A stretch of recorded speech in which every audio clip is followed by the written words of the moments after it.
সবাইকে সুপ্রভাত জানিয়ে আমার আরও একটি নতুন ভিডিও শুরু করছি। ভিডিওটি দেখার পুরো অনুরোধ রইল, কেউ স্কিপ করে দেখো না।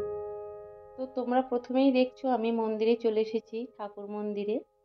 তো এটা হলো বাপের বাড়ির ঠাকুর মন্দির আমার।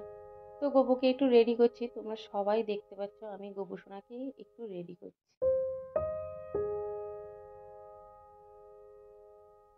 তো রেডি করা কমপ্লিট, ওকে এখন স্নান করাবো। তো দেখছো ও কেমন সুন্দর বসে স্নান করছে। প্রায় 2 থেকে আড়াই মাস হয়ে গেল ওকে স্নান করানো হয়নি। কিসের জন্য বলো তো বন্ধুরা?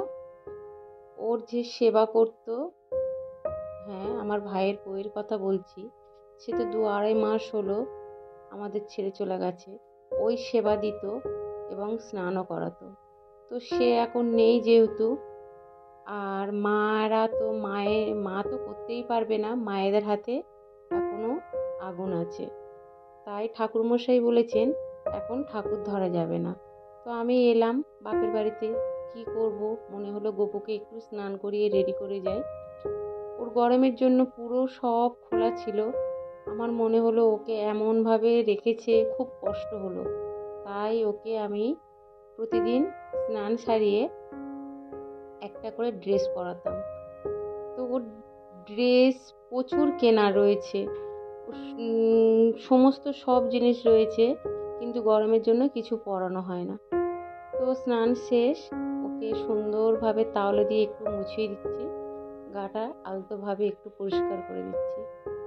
তো আমি যখনই আসি ওকে একটু করে স্নান করিয়ে ওকে পরিষ্কার করে একটু সুন্দরভাবে রেডি করে দিয়ে যাই। কি করব, কিছু তো করার নেই না, ভগবান যা কপালে রেখেছেন তাই তো হবে। বিধির বিধান কেউ খণ্ডাতে পারে না, আমার যতদূর জানা আছে। তো দেখো গোপুর গা পুরো কমপ্লিট করে মুছিয়ে দিলাম।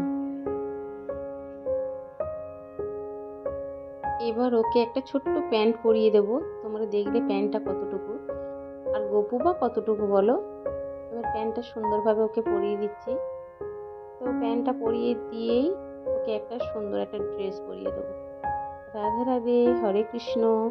একটু পাশে থেকেও সাপোর্ট করো। হরে কৃষ্ণ।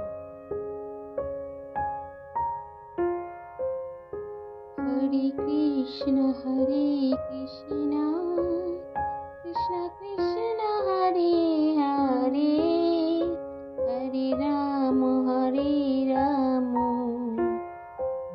রাম হরে হরে, হরে কৃষ্ণ।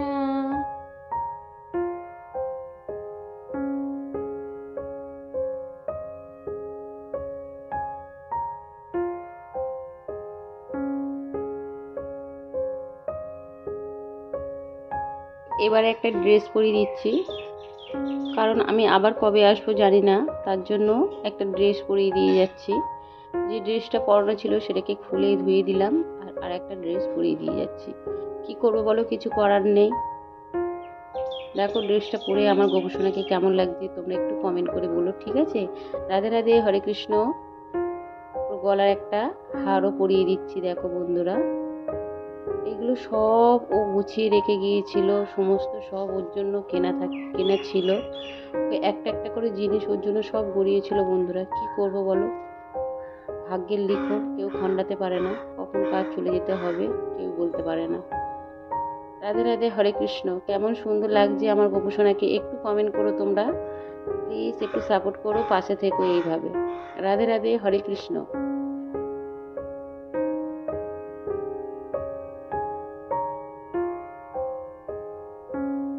তো গোপু স্নান করা ও ড্রেস পরা পুরো ফুল রেডি হয়ে গেছে। এবার ওর পালা সিংহাসনের ওপরে সুন্দরভাবে বসবে।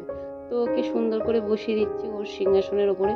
ওর সিংহাসনটা পিতলের ছিল বন্ধুরা। তো এই মন্দিরে 2বার করে চুরি হয়ে গেছে জানো তো। 2বার করে চুরি হয়ে যাওয়ার জন্য ওর সিংহাসন, ওর বাঁশি, ওর সমস্ত সব নিয়ে চলে গিয়েছিল। তো ফের আবার এই পাথরের সিংহাসনটা আমরা নতুন করে বানিয়েছি, এখন ওই পাথরের সিংহাসনের উপরেই থাকে। ওকে নিচে শুয়ে রেখে ওর জিনিসপত্র সব নিয়ে চলে গিয়েছিল। ছোট মানুষ কিছু করতে পারেনি হয়তো, জানি না। রাধে রাধে, হরে কৃষ্ণ। তো গোপু কি সুন্দর বসে রয়েছে দেখো, ভালো লাগছে তো? একটু কমেন্ট করো, হ্যাঁ একটু একটু বড় ভিডিওগুলো তোমরা একটু কমেন্ট করো, তাহলে খুব ভালো লাগবে। ওকে একটু সেবা দিয়ে দিচ্ছি, দুপুরের সেবা।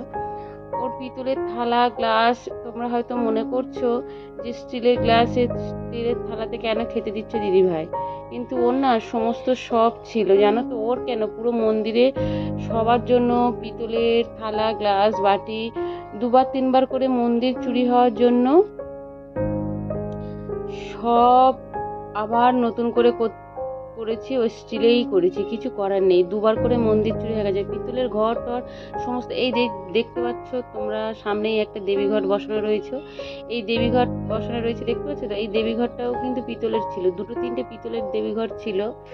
একটা গণেশের ছিল, একটা লক্ষ্মীনারায়ণের ছিল।